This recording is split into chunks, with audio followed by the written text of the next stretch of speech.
Hello everyone. मेरा नाम है Sandeep Das Gupta and welcome to अचीवर्ली। आज हम लोग एनसीईआरटी क्लास 9 जियोग्राफी का चैप्टर 4 का पार्ट 2 शुरू करने जा रहे हैं।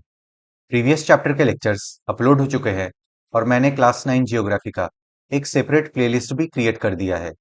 प्लेलिस्ट का लिंक आपको इस वीडियो के डिस्क्रिप्शन बॉक्स में मिल जाएगा, तो जो लोग नए आए हैं वहां से उन वीडियोस को देख सकते हैं।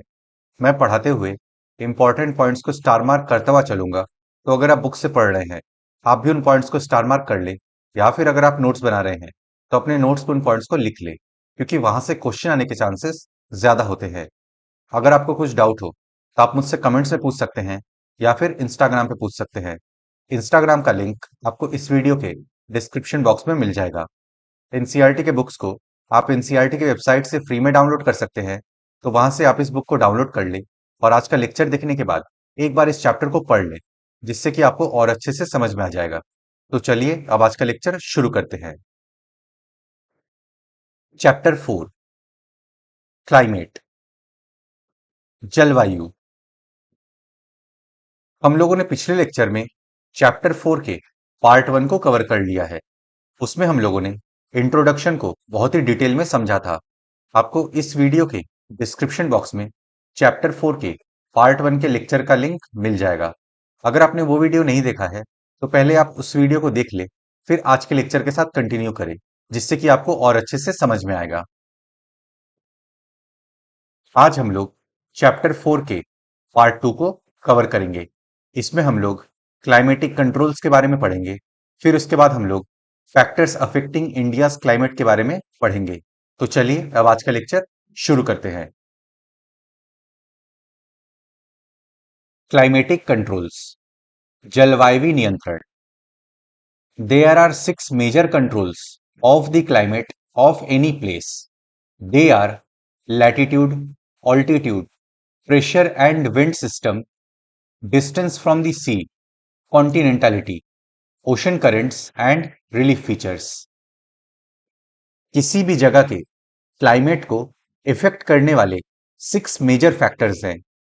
लैटिट्यूड यानी अक्षांश, ऑल्टीट्यूड यानी ऊंचाई, प्रेशर एंड विंड सिस्टम यानी वायु दाब एवं पवन तंत्र, कॉन्टिनेंटलिटी यानी समुद्र से दूरी, ओशन करेंट्स यानी महासागरीय धाराएं, और रिलीफ फीचर्स यानी उच्चावच लक्षण। किसी भी क्षेत्र की जलवायु को नियंत्रित करने वाले 6 प्रमुख कारक हैं। अक्षांश, तुंगता यानी ऊंचाई, वायुदाब एवं पवन तंत्र, समुद्र से दूरी, महासागरीय धाराएं तथा उच्चावच लक्षण। इनको एक एक करके अब समझते हैं। Due to the curvature of the earth, the amount of solar energy received varies according to latitude. Earth के कर्वेचर के कारण अर्थ में जो सोलर एनर्जी रिसीव होती है वो लैटिट्यूड्स के अनुसार वेरी करती है। इसको समझते हैं। देखिए, मान लीजिए ये आपकी अर्थ है और ये इक्वेटर है, और यहां पे आपके पोल्स हैं। इधर आपका नॉर्थ पोल है और इधर आपका साउथ पोल है।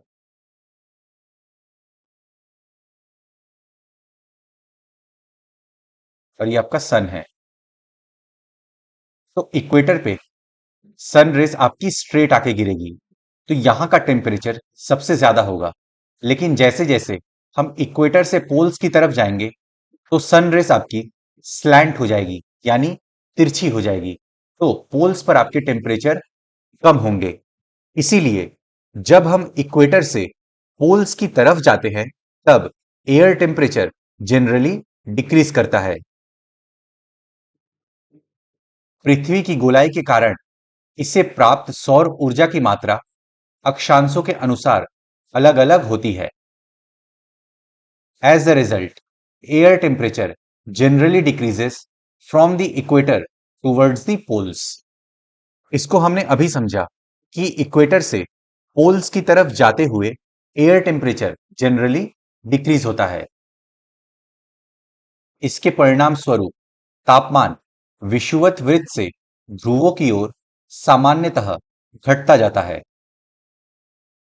As one goes from the surface of the earth to higher altitudes, the atmosphere becomes less dense and temperature decreases. The hills are therefore cooler during summers. जब हम higher altitude पे जाते हैं तो atmosphere की density कम हो जाती है, मतलब वायुमंडल की सघनता कम हो जाती है, जिससे एयर प्रेशर कम हो जाता है। जब प्रेशर कम होता है तो एयर मॉलिक्यूल्स और फैल जाते हैं। अब एयर मॉलिक्यूल्स के बीच में घर्षण कम होगा और जब घर्षण कम होगा तो टेम्परेचर भी कम होगा। इसलिए एल्टीट्यूड के साथ टेम्परेचर डिक्रीज होती है।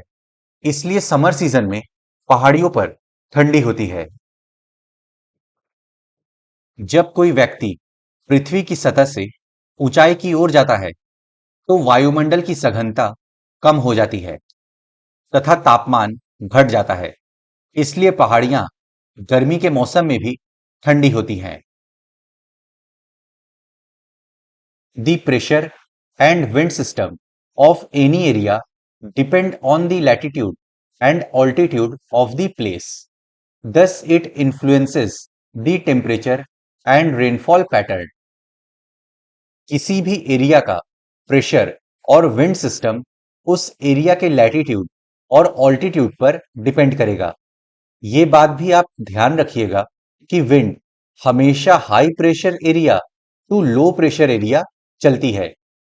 किसी क्षेत्र का प्रेशर और विंड सिस्टम ही उस क्षेत्र के टेम्परेचर और रेनफॉल पैटर्न को प्रभावित करेगा।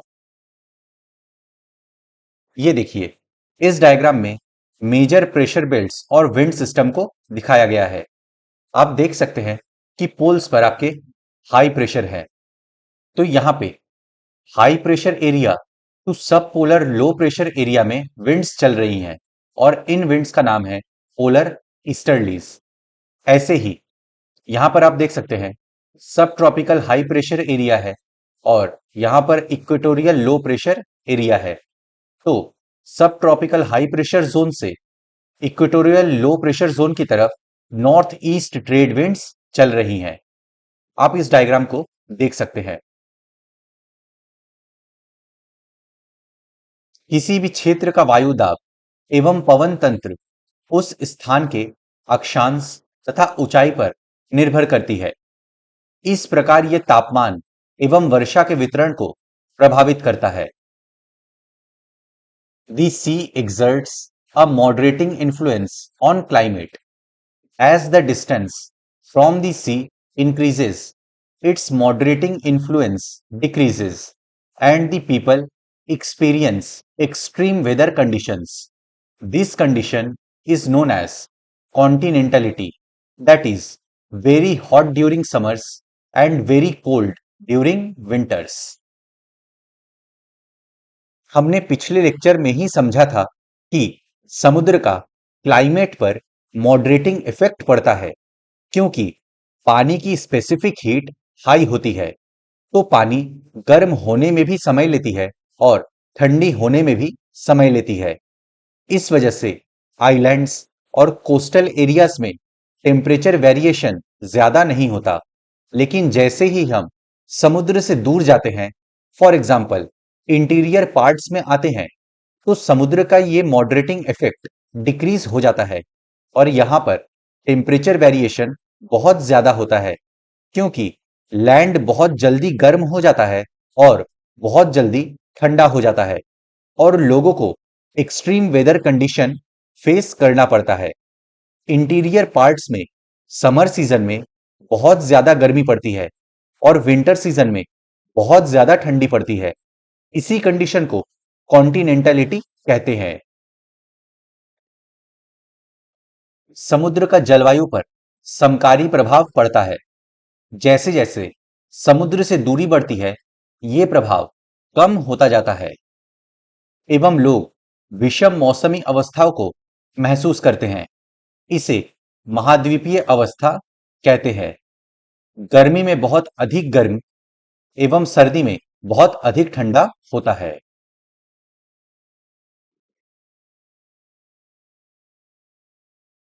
Ocean currents, along with onshore winds, affect the climate of the coastal areas.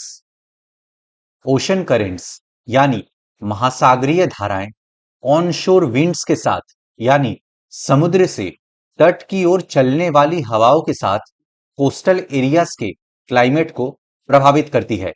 देखिए, जब हवा समुद्र से लैंड की ओर यानी तट की ओर बहती है तो उसे ऑनशोर विंड कहा जाता है। महासागरीय धाराएं समुद्र से तट की ओर चलने वाली हवाओं के साथ तटीय क्षेत्रों की जलवायु को प्रभावित करती है। देखिए, इस मैप में ओशन करेंट्स को दिखाया गया है। ब्लू एरो से आपके कोल्ड करेंट्स हैं और रेड एरो से आपके वार्म करेंट्स हैं। यहां पे देखिए, बेंगुला करंट एक आपका कोल्ड करंट है। ऐसे ही कैलिफोर्निया करंट आपका एक कोल्ड करंट है। कैनरीज करंट आपका एक कोल्ड करंट है। फिर गल्फ स्ट्रीम आपका एक वार्म करंट है। नॉर्थ अटलांटिक ड्रिफ्ट आपका एक वार्म करंट है। For example, any coastal area with warm और cold currents flowing past it will be warmed or cooled if the winds are on shore. मान लीजिए किसी कोस्टल एरिया के पास cold current बहती है और ऑनशोर विंड्स वहां चल रही है, यानी समुद्र से तट की ओर हवाएं चल रही हैं, तो कोल्ड करंट के वजह से वो तट भी ठंडा हो जाएगा। ऐसे ही मान लीजिए किसी कोस्टल एरिया के पास वार्म करंट्स बहती हैं और समुद्र से तट की ओर हवाएं चल रही हैं, तो वार्म करंट के वजह से वो तट भी गर्म हो जाएगा। उदाहरण के लिए, कोई भी तटीय क्षेत्र जहां गर्म या ठंडी जलधाराएं बहती हैं और वायु की दिशा समुद्र से तट की ओर हो, तब वो तट गर्म या ठंडा हो जाएगा। देखिए, बेंगुला करंट आपका एक कोल्ड करंट है, तो विंड्स अगर समुद्र से तट की ओर चलेगी तो आपका ये कोस्टल रीजन ठंडा हो जाएगा। वैसे ही ब्राजीलियन करंट आपका एक वार्म करंट है, तो विंड्स अगर समुद्र से तट की ओर चलेगी तो आपका ये कोस्टल रीजन वार्म हो जाएगा। ओशन करंट्स को हम आगे के क्लासेस में और डिटेल में समझेंगे। Finally, relief too plays a major role in determining the climate of a place. किसी जगह का क्लाइमेट डिसाइड करने में रिलीफ फीचर्स का भी इंपॉर्टेंट रोल रहता है। अंत में किसी स्थान की जलवायु को निर्धारित करने में उच्चावच की भी महत्वपूर्ण भूमिका होती है। High mountains act as barriers for cold or hot winds. They may also cause precipitation if they are high enough and lie in the path of rain-bearing winds. ऊंचे पहाड़ कोल्ड विंड्स और हॉट विंड्स को रोकने के लिए barrier का काम करते हैं। फॉर एग्जाम्पल, सेंट्रल एशिया से आने वाली ठंडी हवाओं को हिमालयाज भारतीय उपमहाद्वीप में प्रवेश करने से रोकता है।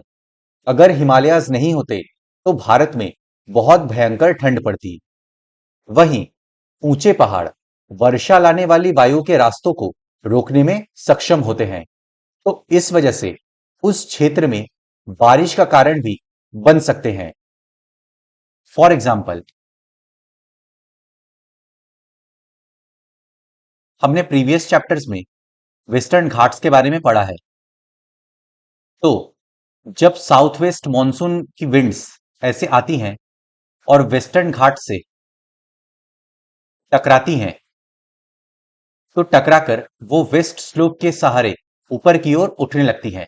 तो ऊपर उठने की वजह से ये विंड्स ठंडी होती हैं और इसमें जो मॉइस्चर कंटेंट होता है, जो वाटर होता है, वो कंडेंस हो जाता है और यहां पर वो क्लाउड फॉर्मेशन कर लेते हैं और फिर यहीं पे बारिश भी हो जाती है। तो पहाड़ के जिस साइड आपकी बारिश होती है, उस साइड को आपके विंडवर्ड साइड कहते हैं। फिर ये विंड, इसमें मॉइस्चर कंटेंट बहुत कम हो जाता है या फिर खत्म हो जाता है। फिर ये विंड ईस्टर्न स्लोप से नीचे की ओर उतर जाती है। तो जिस साइड बहुत ही कम बारिश होती है या फिर बारिश होती ही नहीं है, पहाड़ के उस साइड को लीवर्ड साइड कहते हैं। ऊंचे पर्वत ठंडी अथवा गर्म वायु को अवरोधित करते हैं। यदि उनकी ऊंचाई इतनी हो कि वे वर्षा लाने वाली वायु के रास्तों को रोकने में सक्षम होते हैं, तो ये उस क्षेत्र में वर्षा का कारण भी बन सकते हैं। The levered side of the mountains remains relatively dry. हमने अभी समझा कि levered side of the mountain relatively dry होते हैं। पर्वतों के पवन विमुख ढाल अपेक्षाकृत सूखे रहते हैं। अब हम लोग का नेक्स्ट टॉपिक है factors affecting India's climate. Bharat की जलवायु को प्रभावित करने वाले कारक। पहला है लैटिट्यूड, अक्षांश। The Tropic of Cancer passes through the middle of the country from the run of Kutch in the west to Mizoram in the east. Tropic of Cancer यानी कर्क रेखा भारत के मिडिल से पास होती है। ये वेस्ट में रन ऑफ कच्छ से लेकर ईस्ट में मिजोरम से होकर गुजरती है। कर्क वृत्त देश के मध्य भाग पश्चिम में कच्छ के रण से लेकर पूर्व में मिजोरम से होकर गुजरती है। ये देखिए, ये रही आपकी ट्रॉपिक ऑफ कैंसर यानी कर्क रेखा। ये गुजरात, राजस्थान के एक छोटे से भाग से फिर मध्य प्रदेश, छत्तीसगढ़, झारखंड, वेस्ट बंगाल, त्रिपुरा और फिर मिजोरम से होकर गुजरती है। ये हमारे 8 स्टेट से पास होता है। आप इन स्टेट्स के नाम याद रख सकते हैं क्योंकि ये आपसे पूछा जा सकता है। Almost half of the country lying south of the Tropic of Cancer belongs to the tropical area. Tropic of Cancer के नीचे यानी साउथ में जितना भी पोर्शन है हमारे देश का, that lies in tropical region यानी उष्णकटिबंधीय क्षेत्र है। देश का लगभग आधा भाग कर्क वृत्त के दक्षिण में स्थित है, जो उष्णकटिबंधीय क्षेत्र है। देखिए, ये रहा आपका ट्रॉपिक ऑफ कैंसर। तो ट्रॉपिक ऑफ कैंसर के साउथ में जितना भी पोर्शन है, यह आपका ट्रॉपिकल रीजन में लाई करता है। All the remaining area north of the tropic lies in the subtropics. जितना भी रिमेनिंग एरिया है, मतलब ट्रॉपिक ऑफ कैंसर के नॉर्थ में हमारे देश का जितना भी एरिया है, वो सब ट्रॉपिकल रीजन में लाई करता है, यानी उपोष्ण कटिबंधीय क्षेत्र है।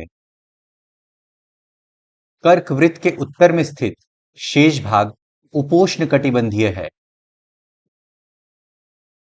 देखिए, ट्रॉपिक ऑफ कैंसर के नॉर्थ में जितना भी पोर्शन है हमारे देश का, वो सब ट्रॉपिकल रीजन में लाई करता है। Therefore India's climate has characteristics of tropical as well as subtropical climates. इसलिए भारत में ट्रॉपिकल क्लाइमेट की कैरेक्टरिस्टिक्स भी हैं और सब ट्रॉपिकल क्लाइमेट की कैरेक्टरिस्टिक्स भी हैं। इसलिए भारत की जलवायु में उष्णकटिबंधीय जलवायु एवं उपोष्णकटिबंधीय जलवायु दोनों की विशेषताएं उपस्थित हैं। अब दूसरा फैक्टर है हमारा ऑल्टीट्यूड यानी ऊंचाई।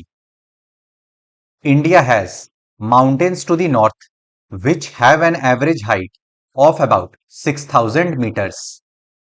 भारत के नॉर्थ में माउंटेन्स हैं जिनकी एवरेज हाइट 6000 मीटर है।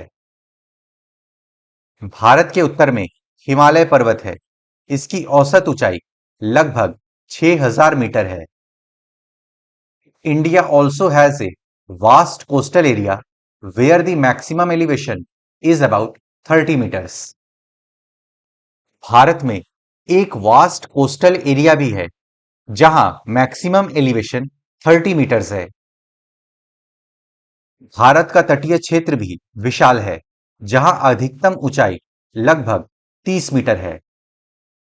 The Himalayas prevent the cold winds from Central Asia from entering the subcontinent. Central Asia से जो ठंडी हवाएं चलती है, हिमालय उन हवाओं को भारतीय उपमहाद्वीप में प्रवेश करने से रोकता है। हिमालय मध्य एशिया से आने वाली ठंडी हवाओं को भारतीय उपमहाद्वीप में प्रवेश करने से रोकता है। It is because of these mountains that this subcontinent experiences comparatively milder winters as compared to Central Asia. In mountains के वजह से सेंट्रल एशिया की तुलना में भारतीय उपमहाद्वीप में कम ठंडी पड़ती है। इन्हीं पर्वतों के कारण इस क्षेत्र में मध्य एशिया की तुलना में ठंड कम पड़ती है। अब हम लोग का थर्ड फैक्टर है प्रेशर एंड विंड्स, वायु दाब एवं पवन। The climate and associated weather conditions in India are governed by the following atmospheric conditions. भारत में जो क्लाइमेट है और जो एसोसिएटेड वेदर कंडीशंस हैं वे इन एटमॉस्फेरिक कंडीशंस पर डिपेंड करती हैं। भारत में जलवायु तथा संबंधित मौसमी अवस्थाएं निम्नलिखित वायुमंडलीय अवस्थाओं से संचालित होती हैं। पहला है प्रेशर एंड सरफेस विंड्स, वायु दाब एवं धरातलीय पवनें। दूसरा है अपर एयर सर्कुलेशन, ऊपरी वायु परिसंचरण। थर्ड है western cyclonic disturbances and tropical cyclones, पश्चिमी चक्रवाती विक्षोभ एवं उष्णकटिबंधीय चक्रवात। अब आगे बढ़ने से पहले कोरियोलिस फोर्स को समझते हैं। कोरियोलिस बल, an apparent force caused by the earth's rotation। Coriolis force एक ऐसा apparent force यानी आभासी बल है जो अर्थ के रोटेशन की वजह से उत्पन्न होता है। पृथ्वी के घूर्णन के कारण उत्पन्न आभासी बल को कोरियोलिस बल कहते हैं। The Coriolis force is responsible for deflecting winds towards the right in the northern hemisphere and towards the left in the southern hemisphere. This is also known as Ferrel's law. Coriolis force के कारण northern hemisphere में जब हवा चलती है तो वो अपने राइट में डिफ्लेक्ट हो जाती है और साउदर्न हेमिस्फीयर में जब हवा चलती है तो वो अपने लेफ्ट में डिफ्लेक्ट हो जाती है। इसे फेरेल्स लॉ कहते हैं। इस बल के कारण पवनें उत्तरी गोलार्ध में दाहिनी ओर तथा दक्षिणी गोलार्ध में बाईं ओर विक्षेपित हो जाती है। इसे फेरल का नियम भी कहा जाता है। देखिए, मान लीजिए ये आपकी अर्थ है।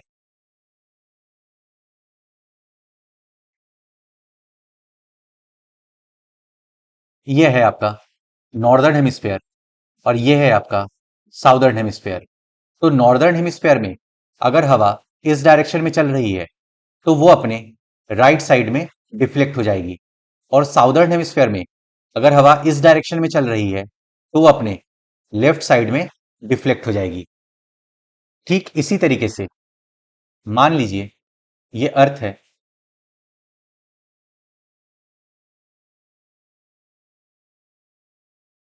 ये आपका नॉर्दर्न हेमिस्फीयर है और ये साउदर्न हेमिस्फीयर है। अगर नॉर्दर्न हेमिस्फीयर में विंड इस डायरेक्शन में चल रही है तो वो अपने राइट साइड में डिफ्लेक्ट हो जाएगी और अगर साउदर्न हेमिस्फीयर में इस डायरेक्शन में चल रही है तो वो अपने लेफ्ट डायरेक्शन में डिफ्लेक्ट हो जाएगी।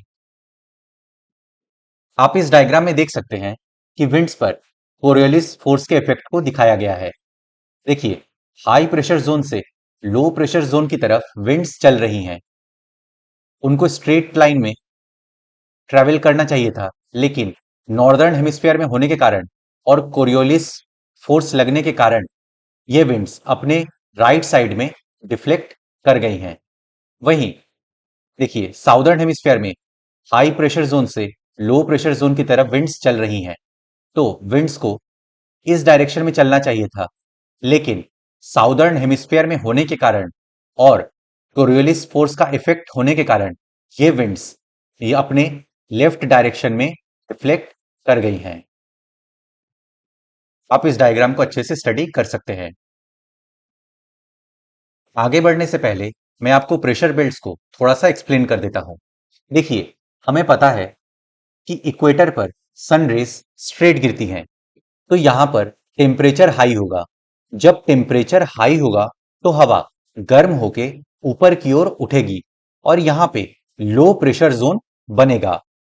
अब इक्वेटर के पास जब हवाएं ऊपर की ओर उठ रही हैं, तो ये हवाएं ऊपर उठ के फैलती हैं और जब नीचे की ओर उतरती हैं, वहां हाई प्रेशर जोन क्रिएट हो जाता है।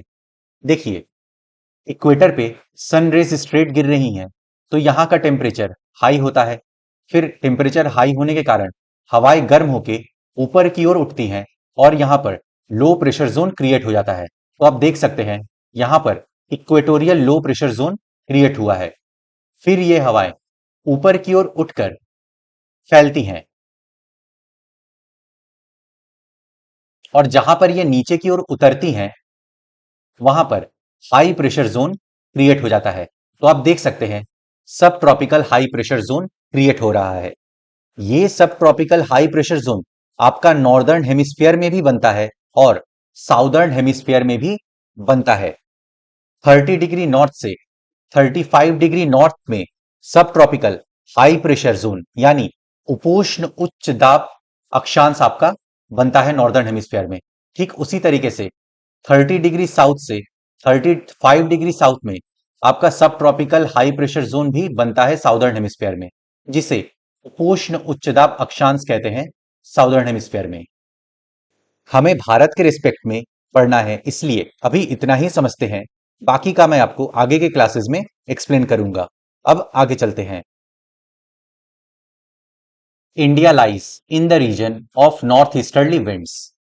भारत नॉर्थ ईस्टर्ली विंड के रीजन में लाई करता है। भारत उत्तर पूर्वी व्यापारिक पवनों ट्रेड विंड्स वाले क्षेत्र में स्थित है। देखिए, ये रहा आपका नॉर्थ ईस्ट ट्रेड विंड्स। यहीं से आपका ट्रॉपिक ऑफ कैंसर पास हो रहा है। हमने अभी पढ़ा है कि कर्क रेखा लगभग भारत के मध्य से होकर निकलती है, तो इसी जोन में हमारा भारत है। These winds originate from the subtropical high pressure belt of the northern hemisphere. हमें पता है कि विंड हाई प्रेशर जोन से लो प्रेशर जोन की ओर चलती है। तो देखिए, यहां पर इक्वेटोरियल लो प्रेशर जोन है, तो इसी वजह से सब ट्रॉपिकल हाई प्रेशर जोन से इक्वेटोरियल लो प्रेशर जोन की तरफ विंड्स चल रही हैं। ये पवनें उत्तरी गोलार्ध के उपोष्ण कटिबंधीय उच्च दाब पट्टियों से उत्पन्न होती हैं। They blow southwards, get deflected to the right due to the Coriolis force, and move towards the equatorial low pressure area. ये पवनें साउथवर्ड्स बहती हैं, लेकिन कोरियोलिस फोर्स के कारण और नॉर्दर्न हेमिस्फीयर में होने के कारण ये विंड्स राइट साइड डिफ्लेक्ट कर जाती हैं और सब ट्रॉपिकल हाई प्रेशर जोन से इक्वेटोरियल लो प्रेशर जोन की ओर बहती हैं। ये दक्षिण की ओर बहती कोरियोलिस बल के कारण दाहिनी ओर विक्षेपित होकर विषुवतीय निम्न दाब वाले क्षेत्रों की ओर बढ़ती हैं। देखिए, सब ट्रॉपिकल हाई प्रेशर जोन से इक्वेटोरियल लो प्रेशर जोन की तरफ ये पवनें चलती हैं। ऐसे तो इनको ऐसे स्ट्रेट डायरेक्शन में आना चाहिए था, लेकिन नॉर्दर्न हेमिस्फीयर में होने के कारण और कोरियोलिस फोर्स लगने के कारण ये अपने राइट साइड में डिफ्लेक्ट हो जाती हैं। इसलिए ऐसे ये पवनें चलती हैं। Generally, these winds carry little moisture as they originate and blow over land. Therefore, they bring little or no rain. देखिए, मान लीजिए यहाँ पर 30 डिग्री नॉर्थ है और यहाँ पर 35 डिग्री नॉर्थ है, तो यहीं पे आपका सब ट्रॉपिकल हाई प्रेशर जोन आपका क्रिएट होता है।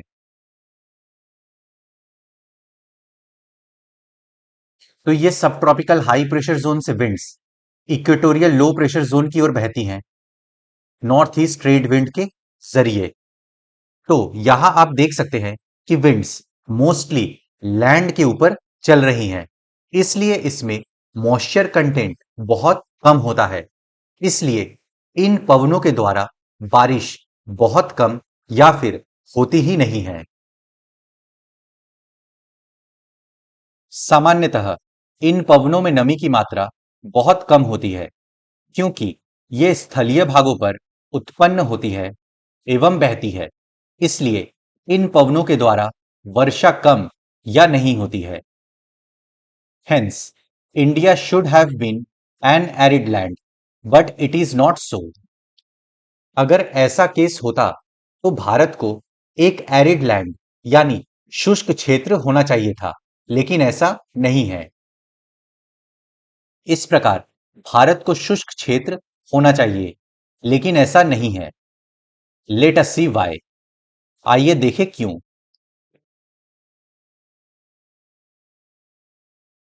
The pressure and wind conditions over India are unique.